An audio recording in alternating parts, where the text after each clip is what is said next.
இன்னைக்கு வந்து இந்த நம்ம பேசிட்டு இருக்க இந்த நாள் வந்து தமிழ்நாடு மாதிரியான மாநிலங்கள் கிட்டத்தட்ட 12 பகுதிகளில் மேற்கு வங்கத்துல வந்து மம்தா பானர்ஜி ஒரு பப்ளிக் ரேலி போயிருக்கிறாங்க.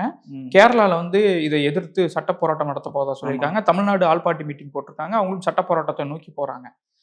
பட் வந்து இது ஒரு பப்ளிக் மூவ்மெண்ட்டா மாறாம பெரிய அளவு மக்கள் இதன் மீது கவனத்தை குவிக்காம இந்த பிரச்சனை இதோட நின்று போகும் அப்படின்னு எனக்கு தெரியல. ஏன்னா உச்சநீதிமன்றத்துல வந்து நீங்க வழக்கு போடுவீங்களா ராகுல் காந்தி பத்தி கேட்டிருக்காங்க. ராகுல் காந்தி அவர் வந்து சர்காஸ்டிக்கா சொல்லிட்டு போயிட்டாரு. உச்சநீதிமன்றம் இந்த பிபிடி பிரசன்டேஷனை பார்த்துட்டு இருக்குங்கிறதோட மட்டும் நிப்பாட்டிட்டாரு. உச்சநீதிமன்றம் மட்டும் எல்லாத்துக்கும் தீர்வாயிராது அப்படிங்கிறத சொல்லியிருக்காரு. அவர் சொன்ன முக்கியமான பாயிண்ட் அதுன்னு நான் நினைக்கிறேன்.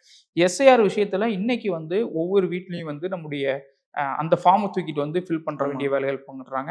அந்த அட்ரஸ் சேஞ்ச் ஆயிருந்தாலோ மற்ற விஷயங்கள் சேஞ்ச் ஆயிருந்தாலோ நம்ம வாக்குரிமை பறிவோவதற்கான வாய்ப்புகள் இருக்கு. பண்ண வரும்போது நம்ம ஆளுங்களே இல்லைன்னா கூட அது ரத்து பண்றதுக்கான எவ்வளவு பெரிய அணிவன். அப்போ இங்க இருக்கக்கூடிய பொலிட்டிக்கல் பார்ட்டிஸ் இதை ஒரு மாஸ் பப்ளிக் மூவ்மெண்டா மாத்தாம இதோடு இது நிக்கிற மாதிரி தெரியல.